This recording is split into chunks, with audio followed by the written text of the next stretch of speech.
기도를 가르쳐 드립니다. 사탄과의 영적 전쟁에서의 승리 기술, 두 번째 기술, 벌거벗은 채 잊지 말라. 벌거벗은 임금님이라는 동화를 기억하는가? 옛날에 매우 자기본위적인 한 임금이 있었는데 하루는 자신의 전용 재단사에게 새로운 의복을 만들어 오라고 명했다. 왕은 얼마 후 다가올 왕궁대 행차식에 선보일 최고급 옷을 원했다. 왕실 전용 재단사는 왕의 명령에 당황하지 않을 수 없었다.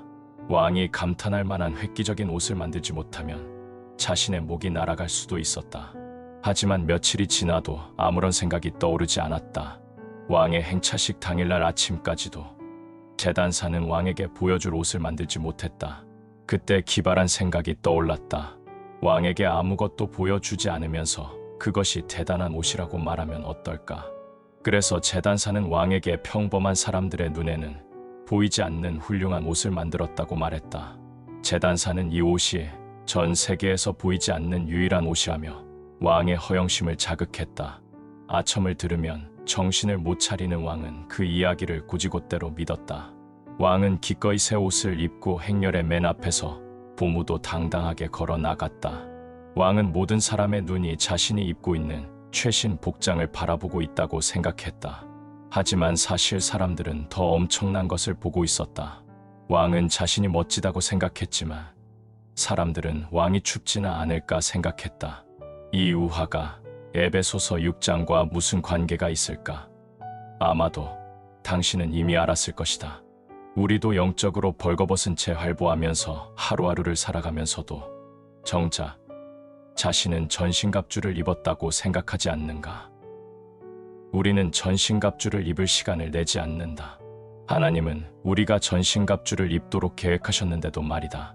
우리는 어떻게 이 전신갑주를 입을 수 있는가? 나는 기도를 시작할 수 있게 도와주는 몇 가지 기도 방법을 추천하면서 전신갑주에 대해 설명했다. 십자가 군병들아, 주의해 일어나라는 찬송가 가사를 인용하면서 기도하며 한 벌씩 전신갑주를 입으라고 권면했던 내용을 기억해보라. 매일 하루를 시작할 때 의도적으로 바울이 설명한 6개의 전신갑주 각각을 놓고 기도해보라. 이들 전신갑주에 대해 간략하게 각각의 의미에 대해 생각해보자. 진리의 허리띠가 목록의 맨 처음에 나온다. 하나님께 진리는 굉장히 중요하다. 진리는 하나님의 속성이다. 성경은 심지어 그분을 진리의 하나님이라고 부른다. 그리고 하나님의 아들이신 예수님은 자신을 길이요, 진리요, 생명이라고 밝히셨다. 하나님은 우리 삶이 진실하기를 바라신다. 반대로 어떠한 거짓말도 증오하신다. 하나님의 최고 10가지 도덕적 명령인 10계명의 제9계명은 거짓 증거를 금하신다. 잠언 기자가 하나님께서 절대로 혐오하시는 7가지가 있다고 했을 때 그중 2가지는 바로 거짓을 증거하는 혀와 거짓을 말하는 망령된 증인이라는 부정직함과 관련한 것이었다. 거짓말은 다양한 형태와 규모로 나타난다. 엄청난 거짓말을 하지 않았더라도 우리는 부정직의 죄를 짓기도 한다. 우리를 곤경에서 빠져나오게 해주는 사소한 거짓말, 어떤 사실을 강조하기 위한 과장, 다른 사람들이 자신을 좋아하도록 만들기 위한 아첨 등은 모두 거짓말이다. 회사에 출근 시간보다 늦게 도착해서는 차가 너무 많이 밀려서요 라고 말한 적은 없는가? 분명 교통체증은 심했을 것이다. 그러나 당신이 늦은 진짜 이유는 늦잠을 자서 제 시간에 출발하지 못했기 때문이다. 절반의 진실이 가진 의미는 결론은 거짓말이라는 사실이다. 심지어 정직하지 못한 일을 저지르는데 입을 열 필요도 없다.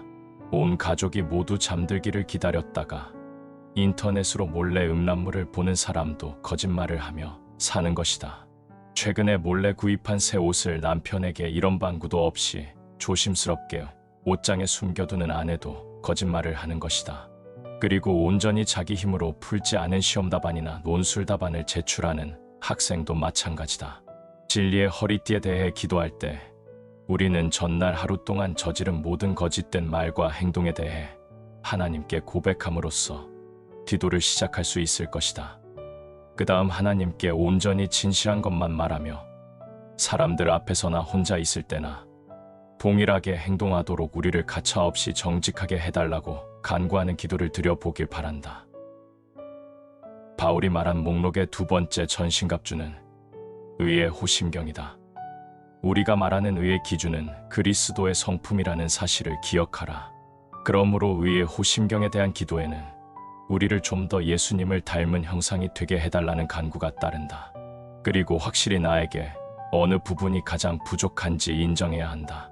그리스도의 성품에 대해 간략히 검토할 사항은 갈라디아서 5장에 나오는 성령의 열매에서 찾을 수 있을 것이다. 그것은 바로 사랑과 희락과 화평과 오래 참음과 자비와 양선과 충성과 온유와 절제이다. 나는 그리스도의 의가 새롭게 내 삶에 투여되는 것을 자동차 오일 교환처럼 생각한 적이 있다. 검게 엉긴 기름 찌꺼기를 다 흘려버리고 무제한 공급되는 퀘이커 스테이트사의 제품을 호스를 통해 크랭크실에 채워 넣는 것이다. 이와 마찬가지로 내 삶 가운데 사랑이 부족하다면 하나님께 그리스도의 사랑을 달라고 간구한 다음 하나님이 그분의 거룩한 호스를 내 심장에 넣어 연결하고 그분의 사랑이 흘러 들어가도록 하는 모습을 상상해 본다. 그런 기도를 하고 나면 이후 내가 만나는 모든 사람을 향한 새로운 긍휼의 마음, 그 사람들을 껴안아 주고 싶은 마음이 내 안에 생길 것을 기대한다.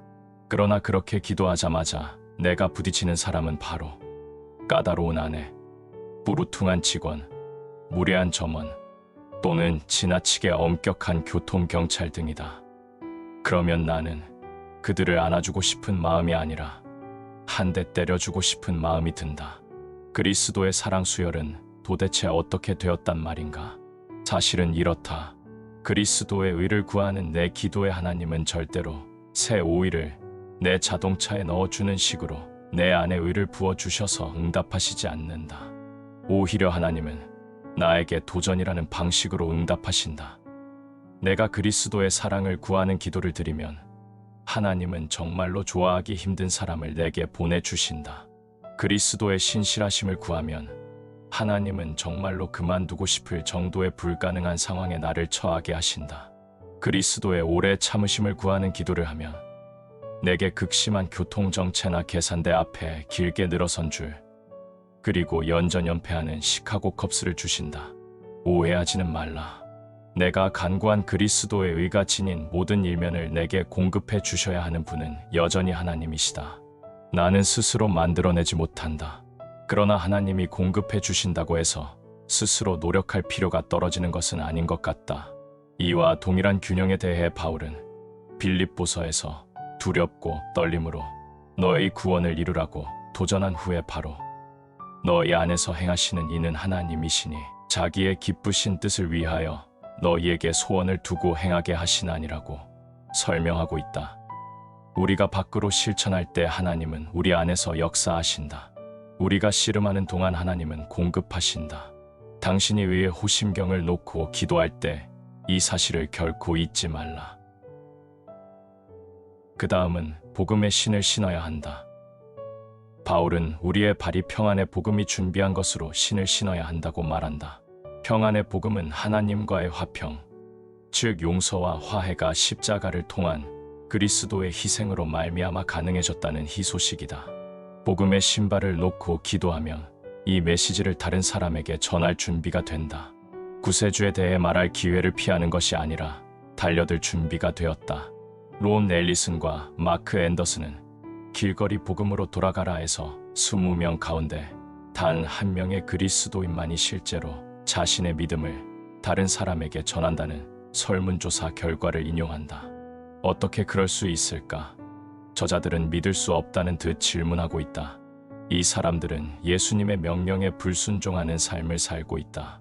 이들의 자기 중심적인 삶은 주위에 잃어버린 영혼들을 사랑하지 않는다는 사실을 여실히 보여준다.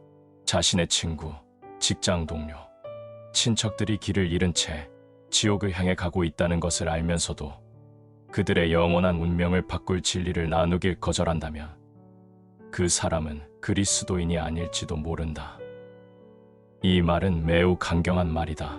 누군가에게 하나님의 화평을 체험하는 법을 설명한 지 매우 오래되었다면 무엇이 당신을 가로막고 있는지 아는가? 아마도 당신은 자신이 복음을 전하는 일을 주저하는 이유로 기회가 부족해서, 담대하지 못해서, 말을 조리 있게 할 줄 몰라서, 또는 가슴 속에 열정이 부족해서라고 답할지 모른다. 그러나 그러한 결여의 진짜 원인이 무엇인가? 바로 기도하지 않았기 때문이다. 당신은 복음의 신발을 놓고 기도하지 않았다. 따라서 당신의 원수는 이 문제에 대해 그동안 당신에게 패배만을 안겨준 것이다. 사람들을 그리스도께 이끄는 일에 관한 한 당신이 패배감에 너무나 익숙해 있기 때문에 당신이 패배한 사실을 더 이상 상관하지 않는다. 복음을 전하는 일이 당신에게는 중요한 문제가 아니다. 그것이 바로 패배다. 그러나 이 말이 조금이라도 위로가 되기를 바란다. 예수 그리스도의 복음을 세계에 퍼뜨린 위대한 사도 바울조차 자신이 사역을 해나가는데 더 많은 용기와 주도력이 필요했다고 고백했다. 바울은 복음의 신발을 놓고 매일 기도했다. 그리고 지인들에게도 동일한 제목들을 놓고 자신을 위해 중보기도를 해달라고 요청했다. 그렇다면 우리에게도 이 기도를 동일하게 필요함을 잊지 말기 바란다. 이제 우리는 네 번째 전신갑주인 믿음의 방패를 다룰 차례다. 여기서 바울이 언급하는 믿음은 구원의 믿음이 아니다. 우리가 맨 처음 그리스도께 우리의 죄를 용서하여 주시고 영생을 달라고 간구할 때 지녔던 그 믿음이 아니다. 여기서 바울이 염두에 둔 믿음은 하나님에 대한 지속적인 확신이다. 사탄은 우리에게 불화살을 쏘아서 이러한 확신을 무너뜨리려 한다. 우리를 믿음의 방패로 보호하지 않으면 우리를 불태워 버릴 수도 있는 이 불화살은 무엇인가? 바로 힘든 상황이다. 기도응답이 없는 것 같을 때, 부당한 비난을 받을 때, 육체적으로 힘들거나 질병을 앓고 있을 때, 외로울 때, 전반적으로 용기를 잃었을 때, 관계에서의 갈등이 있을 때 등이다. 이러한 것들은 믿음에 근거한 낙관주의를 정조준한다. 그들은 우리에 대한 하나님의 관심을 의심한다. 하나님이 정말 우리를 돌보실까? 우리 삶에 일어나는 일들에 관심을 기울이실까? 우리는 각각의 불화살들을 밝혀내야 한다. 기도하면서 믿음의 방패로 불화살들을 막아내기 위해서다. 우리를 괴롭히는 것이 무엇인지 콕 집어낸 다음에 우리는 그것에 대해 하나님께 아뢰면 된다.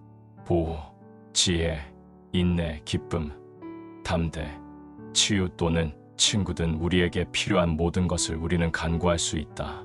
물론 우리에게 가장 필요한 것은 하나님을 믿는 확신에 찬 믿음이다. 믿음의 방패에 대해 기도할 때 하나님이 내게 믿음의 방패를 건네주시는데 내 팔의 힘이 너무 약해 방패를 들지 못하는 모습을 상상하기도 한다. 방패를 들 힘조차 없다면 방패가 무슨 소용이 있겠는가? 그래서 나는 그 힘 또한 달라고 간구한다. 사탄의 화살을 막을 수 있도록 방패를 들 수 있는 힘을 달라고 우리 모두 하나님께 기도하도록 하자. 다음 시간에 사탄과의 영적 전쟁에서 승리할 수 있는 나머지 기결들을 알아보고 기도에 관한 배움을 갖도록 하자.